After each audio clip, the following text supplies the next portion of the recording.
तारदाळ येथील आयुष्मान आरोग्य मंदिर ज्येष्ठ नागरिकांना ठरत आहे वरदान।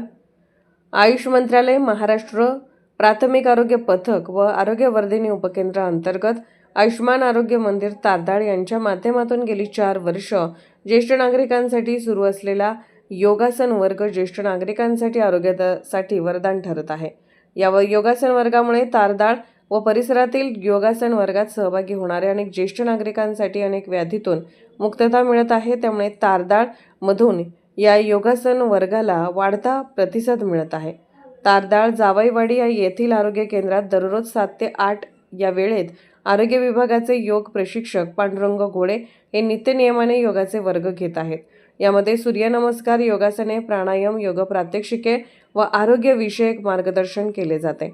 या योगासनामुळे अनेक व्याधीयुक्त रुग्णांना मोठा दिलासा मिळाला आहे। वैद्यकीय अधिकारी डॉक्टर मनीषा मुक्के व योग प्रशिक्षक पांडुरंग गोळे यांनी आयुष्मान आरोग्य मंदिरच्या माध्यमातून तारदाळ परिसरात योगासनाचे महत्त्व पटवून दिले आहे। त्यामुळे महादेव मंदिर, आरोग्य उपकेंद्र, विविध शाळांमध्येही योगाचे मार्गदर्शन महत्त्वाचे ठरत आहे। त्यामुळे ज्येष्ठ नागरिक व विशेषतः महिलांचाही वाढता प्रतिसाद मिळत आहे।